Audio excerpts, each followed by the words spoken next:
dalam menyambut Natal. Kita sedang merasakan kehangatan kasih Allah yang menyelamatkan. Saat ini pula kita menyadari bahwa ada begitu banyak hal yang menjerumuskan kita ke dalam dosa. Mari berdoa. Tuhan Yesus, di perayaan Natal-Mu, Jemaat Gemim Sion Sendangan, kami akan membaca dan merenungkan kebenaran firman-Mu. Tuntun kami untuk mengerti setiap jalan dan kehendak-Mu dalam terang firman-Mu. Berfirmanlah Engkau ya Tuhan, di dalam nama Tuhan Yesus.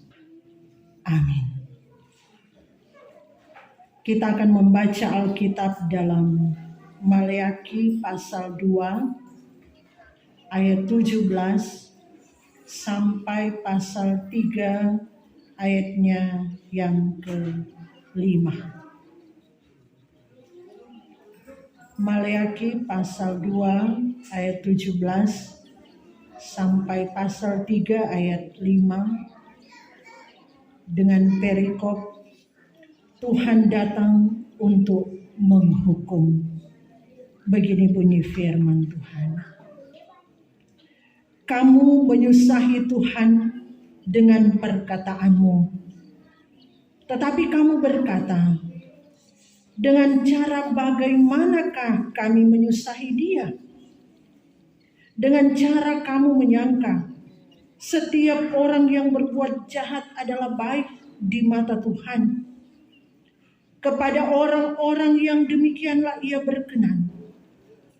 Atau jika tidak, di manakah Allah yang menghukum?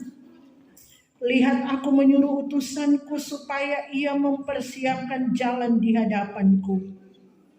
Dengan mendadak Tuhan yang kamu cari itu akan masuk ke baitnya. Malaikat perjanjian yang kamu kehendaki itu, sesungguhnya ia datang, firman Tuhan semesta alam. Siapakah yang dapat tahan akan hari kedatangannya? Dan siapakah yang dapat tetap berdiri apabila ia menampakkan diri? Sebab ia seperti api tukang pemurni logam dan seperti sabun tukang penatu.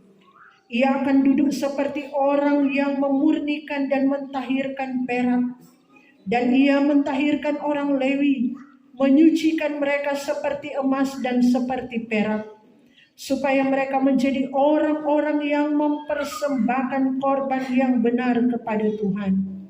Maka persembahan Yehuda dan Yerusalem akan menyenangkan hati Tuhan, seperti pada hari-hari dahulu kala, dan seperti tahun-tahun yang sudah-sudah. Aku akan mendekati kamu untuk menghakimi, dan akan segera menjadi saksi terhadap tukang-tukang sihir, orang-orang berzina, dan orang-orang yang bersumpah dusta, dan terhadap orang-orang yang menindas orang upahan, janda dan anak piatu, dan yang mendesak ke samping orang asing dengan tidak takut kepadaku, firman Tuhan semesta alam. Demikian pembacaan Alkitab pada saat ini dalam sukacita Jemaat Sion Sendangan merayakan Natal Yesus Kristus di Minggu Advent yang pertama ini. Saudara-saudaraku yang dikasihi dan diberkati Tuhan, sungguh Tuhan Yesus mengasihi kita. Dan kasih Tuhan Yesus itu tanpa batas. Tidak ada batas. Karena itu dalam Yohanes 3 ayat 16 berkata, karena begitu besar kasih Allah akan dunia ini adalah orang semua. Sehingga ia mengaruniakan anaknya yang tunggal, supaya yang percaya kepadanya tidak binasa, melainkan beroleh hidup yang kekal. Nah, saudara-saudaraku yang dikasihi Tuhan. Yesus mengasihi kita sampai dengan cara apapun dia lakukan. Yesus rela menderita. Yesus rela mati untuk kita. Sekali lagi, karena kasih-Nya. Satu hal yang dia rindukan dan inginkan adalah agar supaya kita ini diselamatkan. Agar supaya kita ini tidak binasa. Cinta Tuhan Yesus tak terukur. Cinta Tuhan Yesus sungguh luar biasa. Sehingga Tuhan Yesus katakan banyak ungkapan yang dia katakan bahwa kita ini adalah kekasih-Nya. Kita ini adalah putri-putri Sion. Kekasih yang tidak pernah berkhianat terhadap pasangannya. Tuhan tidak mau kekasihnya binasa. Tuhan tidak mau kekasihnya untuk lepas dari pasangannya. Karena itu dia selalu berupaya dan berjuang membawa orang, kekasih-kekasihnya, putri-putri Sion, untuk boleh sampai di surga. Tapi ingat, sekalipun kita ini dikatakan sebagai kekasihnya, dicintai, disayanginya, tetapi Tuhan tidak pernah kompromi dengan dosa. Dia tidak pernah kompromi. Sekalipun sangat dicintainya. Seperti Yudas ketika dia mengkhianati Tuhan Yesus, maka dia binasa. Nah, kalau kita melihat dari bagian bacaan ini, kondisi pada saat firman ini dinyatakan, Maleaki, dalam kitab Maleaki ini, di situ diungkapkan bagaimana Tuhan sangat mengasihi Israel. Tapi apa yang mereka lakukan, apa yang mereka buat, justru mereka membelakangi Tuhan. Justru mereka membuat Tuhan sakit hati. Mereka menyusahkan Tuhan dengan cara mereka yang jahat, yang kotor. Kita boleh bayangkan, kalau seorang yang sangat dikasihi, kalau di rumah pasangan kita, ataupun anak-anak kita, orang sangat mengasihi dia, kemudian dia menyusahi kita. Anak-anak menyusahi orang tua, soalnya boleh mau ator, kurang perintah sendiri, kita boleh bayangkan. Begitu dengan Israel. Di ayat 17 pasal 2 bacaan kita, mereka sudah melakukan kejahatan yang luar biasa, tapi masih bertanya lagi, dengan apa? Dengan cara bagaimana kami menyusahi dia? Masih bertanya dengan cara bagaimana? Soal baking kejahatan, berpikir aman-aman saja. Toh Tuhan tidak akan menghakimi. Di manakah Allah yang menghukum? Berpikir seperti itu. Dan saudara-saudara, sekali lagi, sekalipun disayangi, sekalipun dicintai oleh Tuhan, tapi kalau dia melakukan kejahatan, maka hukuman pasti terjadi. Kalau orang tua boleh menutupi kesalahan anak-anak, tapi kalau Tuhan, tidak ada yang dapat disembunyikan. Semuanya terbuka lebar di hadapan Tuhan. Saudara-saudara, Yesus Kristus yang kita rayakan saat ini. Dikatakan karena kasih-Nya kepada kita luar biasa. Tapi sekali lagi, Dia tidak pernah kompromi dengan kejahatan. Buat kejahatan pasti akan mendapatkan hukuman. Apalagi secara sengaja menyakiti Tuhan. Secara sengaja berbuat dosa. Dosanya tidak dapat diampuni kalau dia sengaja bikin dosa. Dalam Ibrani pasal 10,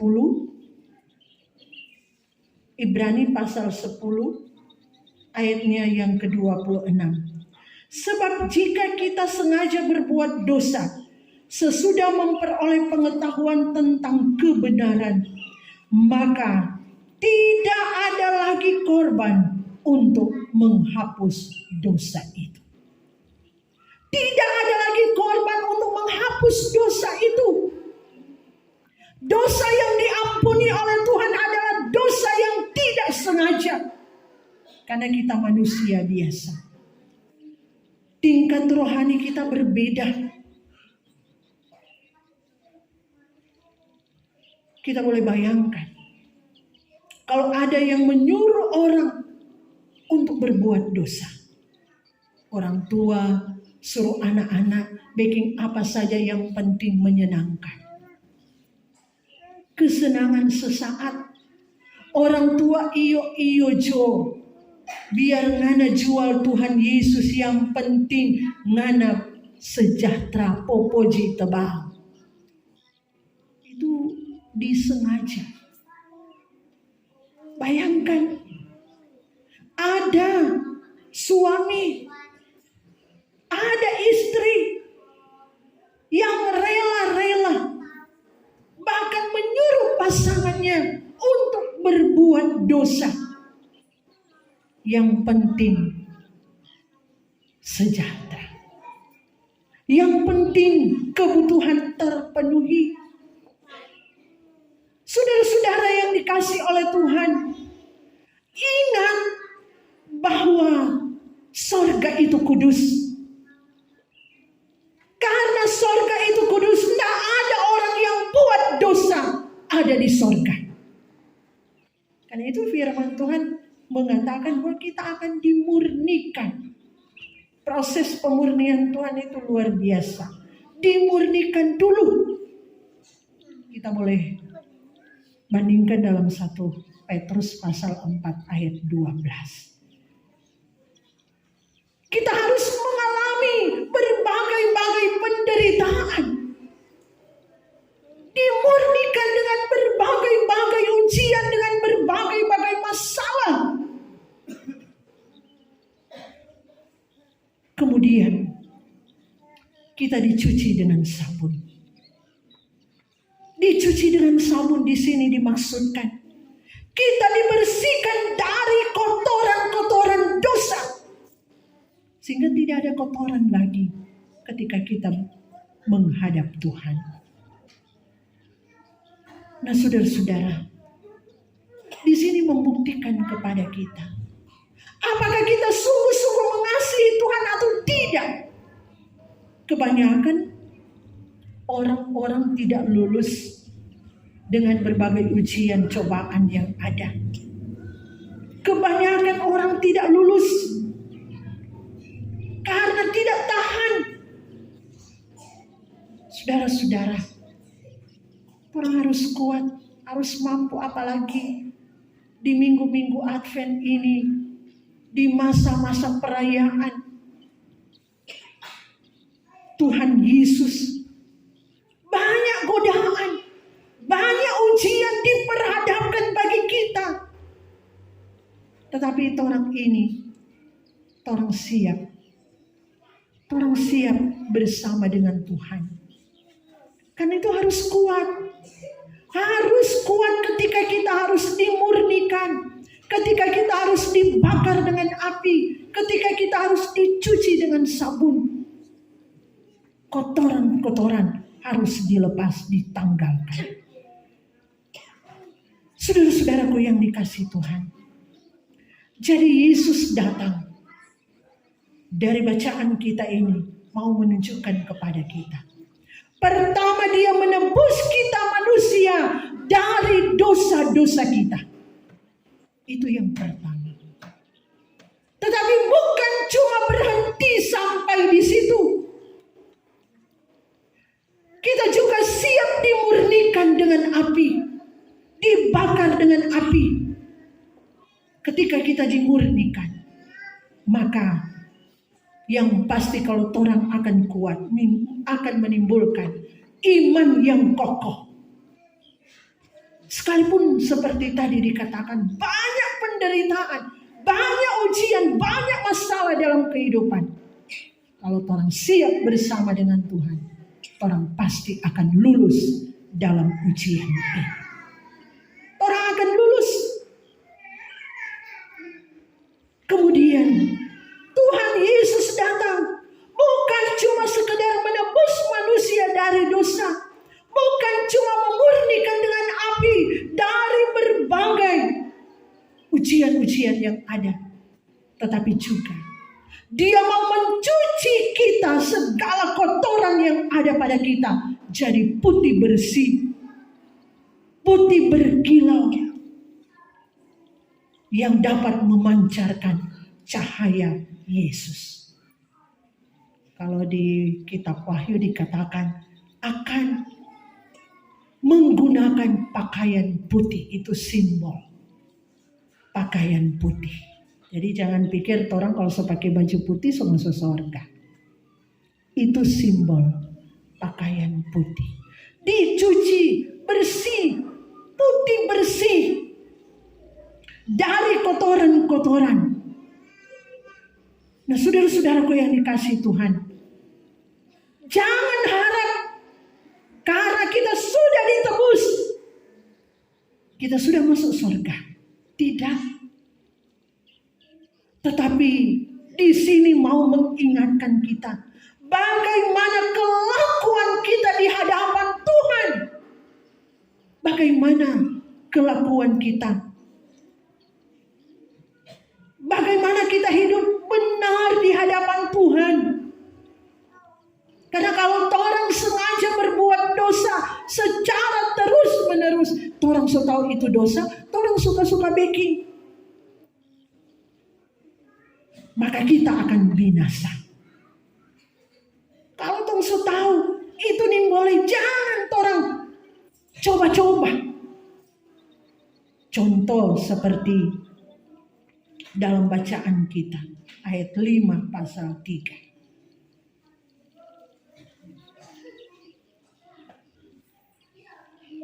Dosa itu seperti apa? Ada bilang di sini, menjadi saksi terhadap tukang-tukang sihir. Tukang sihir adalah para penyembah berhala yang tidak mengutamakan Tuhan, yang tidak mencari Tuhan, yang tidak mau duduk di kaki Tuhan. Saat ada masalah, cari jalan sendiri. Saat ada masalah, orang cari orang-orang pinter, dalam tanda kutip, dukun. Saat ada masalah, orang lari di narkoba, lari di alkohol. Saat ada masalah, orang melakukan hal-hal yang tidak terpuji. Bukannya orang mau cari jalan bersama dengan Tuhan, cari kehendak Tuhan, duduk di kaki Tuhan. Bukannya orang mengutamakan Tuhan, tapi orang cari sesuai dengan cara kita. Kesenangan akan uang dan bukan Tuhan, itu jadi berhala. Tuhan tidak dinomor satukan lagi. Kemudian orang-orang bersinah, cari kesenangan sesaat dengan cara persinahan. Kesenangan duniawi, kepuasan daging yang hanya sesaat saja. Tanpa orang sadari, orang sementara digiring pada kebinasaan neraka yang kekal. Hati-hati di bulan Desember, orang lebih cenderung untuk pemuasan kedagingan sehingga dengan banyak cara dilakukan. Soalnya tidak takut cari kesenangan di luar kehendak Tuhan. Kemudian di ayat 5 dikatakan, orang-orang yang bersumpah dusta dan terhadap orang-orang yang menindas orang upahan, janda dan anak piatu, dan yang mendesak ke samping orang asing dengan tidak takut kepadaku. Berlaku tidak adil, melakukan perbuatan jahat terhadap sesama manusia, terutama bagi orang-orang lemah.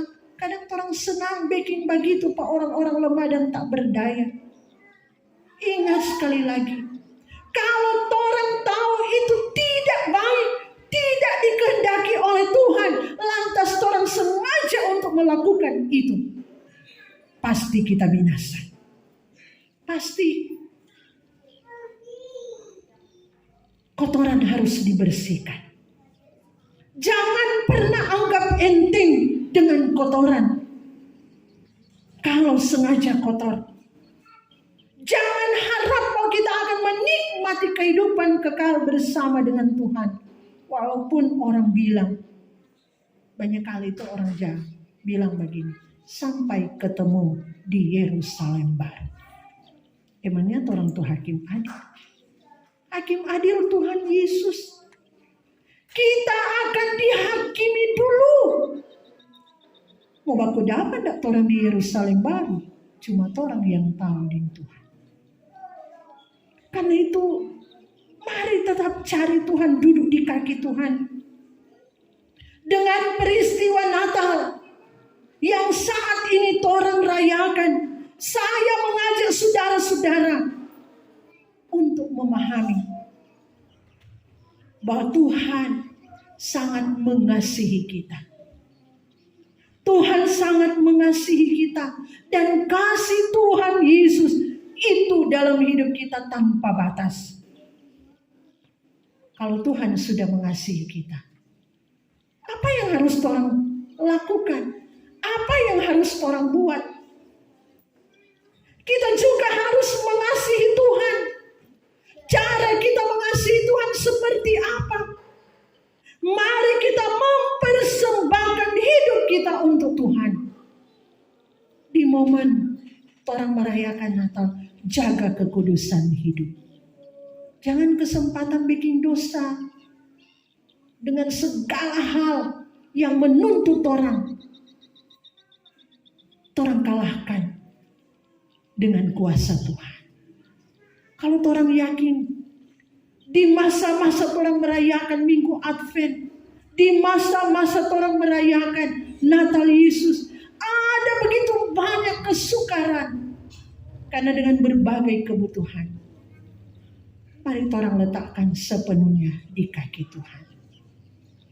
Dalam arti orang harus semarak dalam iman, bukan semarak dalam penampilan. Banyak orang terlalu bingung dengan penampilan, segala yang dibutuhkan, segala yang disiapkan, yang sifatnya lahiriah. Bukan berarti orang ini boleh bikin cookies, bukan berarti orang ini boleh mau masak seperti biasanya. Tetapi yang utama adalah bagaimana hati kita dengan Tuhan. Kalau dengan cara-cara lahiriah kong torang so baku-baku bakalai di rumah, suami istri so nak baku nyaman, karena tuntutan istri dengan kebutuhan, tuntutan anak-anak yang berlebihan, istri-istri jangan gade torang pelaki petenaga, jangan, jaga kekudusan hidup dalam keluarga.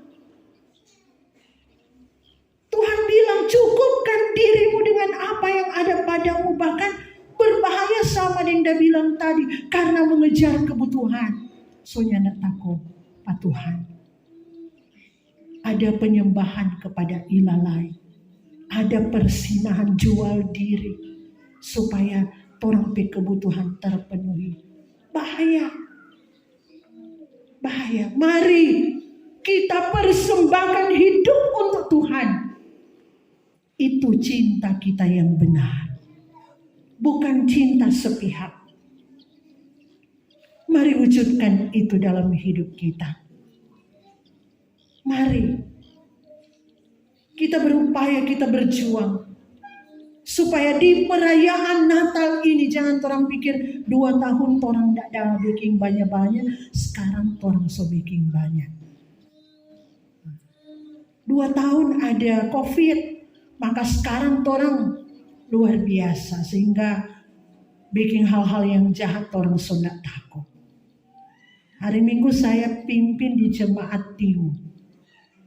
Saya katakan, orang so mulai dengan perayaan Natal. Hari ini Sion Sendangan mulai dengan jemaah.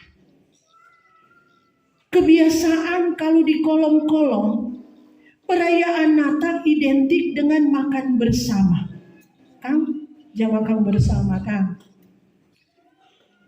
Tapi bersyukur di sini tidak ada undang-undang yang lain.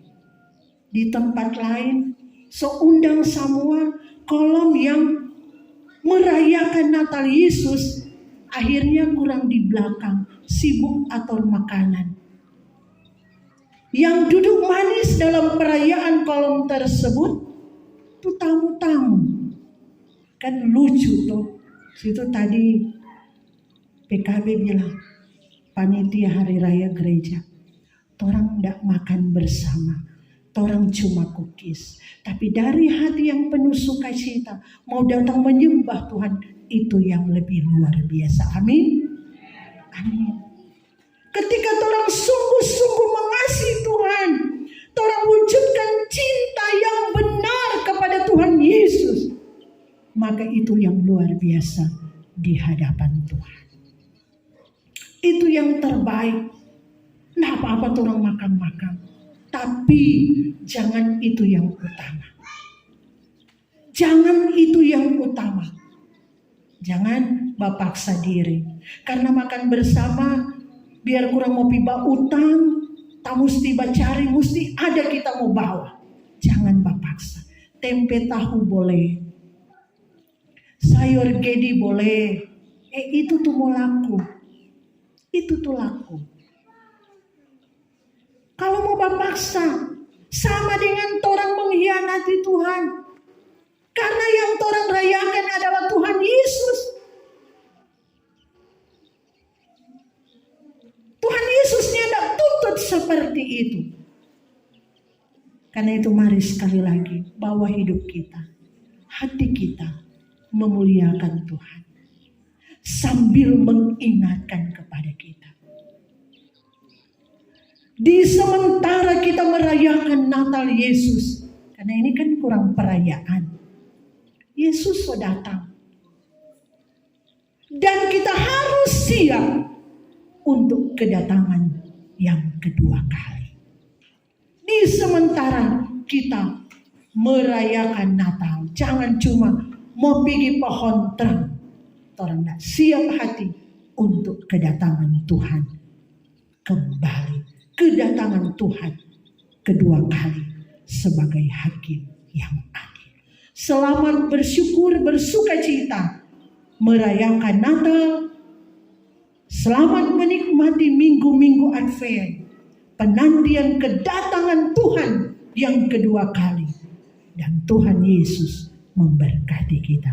Terpuji namanya. Amin. Mari berdoa. Terima kasih Tuhan buat kesempatan yang indah kami nikmati di malam hari ini. Kami Jemaat Gemiung Sion Sendangan secara bersama ada dalam perayaan Natal Yesus Kristus. Kami membawa kehidupan kami dalam tangan-Mu Tuhan. di minggu-minggu Advent yang sementara kami jalani. Biar membawa kami untuk selalu siap hati, mempersiapkan diri untuk kedatangan Tuhan yang kedua kali. Sehingga kami tetap menjaga kekudusan hidup kami. Kami mau hidup benar di hadapan-Mu. Kami mau selalu duduk di kaki-Mu Tuhan, dalam kerendahan hati, menempatkan Tuhan di atas segala-galanya. Sehingga kami bukan sekedar merayakan Natal saja, tetapi benar-benar kami siap hati. Kami siap berhadapan dengan Tuhan ketika Tuhan datang menghakimi kami. Biar hidup kami selalu ada di jalan-jalan-Mu Tuhan. Sekalipun mungkin ada begitu banyak ujian-ujian kehidupan, kami akan selalu mengaminkan itu, menerima itu sebagai proses Tuhan memurnikan kami. Sekalipun begitu banyak tawaran-tawaran dunia yang menggiurkan,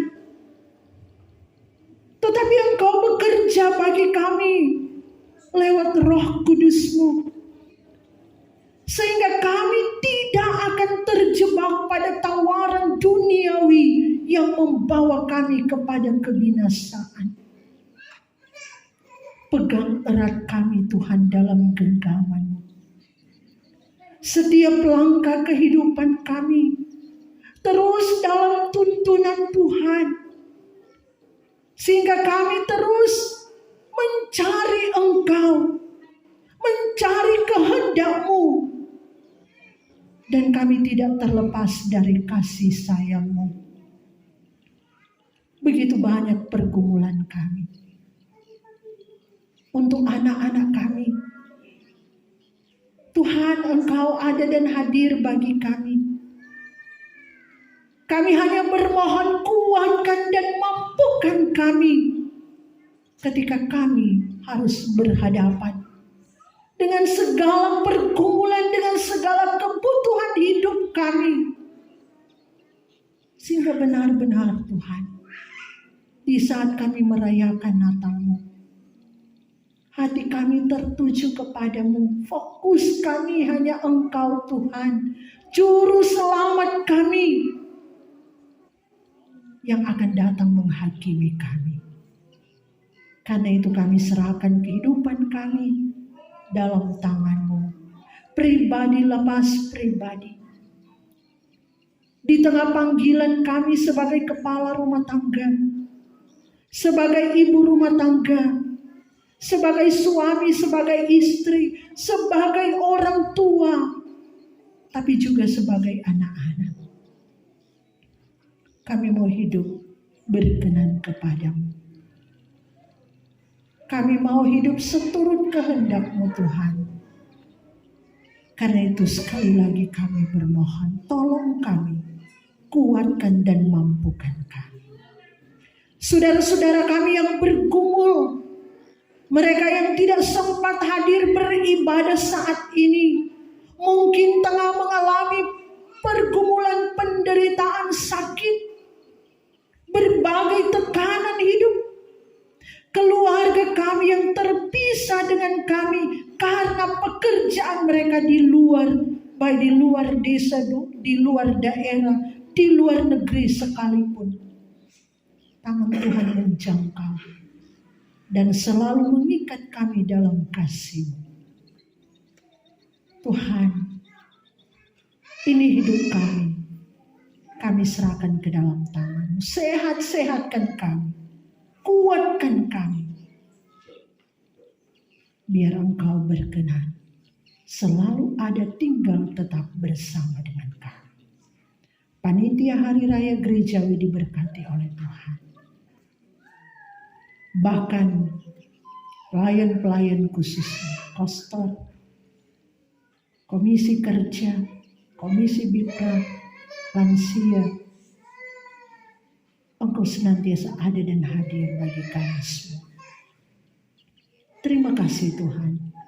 Inilah persembahan hidup kami kepadamu. Bahkan di malam hari ini kami juga telah beri persembahan syukur dalam bentuk uang.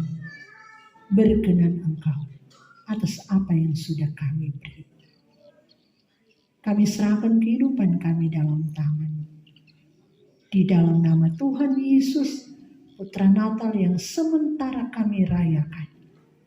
Kami bawa doa ini kepadamu. Kami berdoa bersama doa yang Engkau ajarkan. Bapa kami yang di sorga, dikuduskanlah namamu. Datanglah kerajaanmu, jadilah kehendak-Mu di bumi seperti di sorga. Berikan kami pada hari ini makanan kami yang secukupnya, dan ampuni kami akan kesalahan kami, seperti kami juga mengampuni orang yang bersalah pada kami. Dan jangan bawa kami ke dalam pencobaan, tapi lepaskan kami dari yang jahat. Karena Engkaulah yang mempunyai kerajaan, kuasa dan kemuliaan sampai selama-lamanya. Amin. Bukalah hatimu, dan maka Allah dalam Yesus Kristus dengan perantaran Roh-Nya yang kudus menyertai saudara-saudara.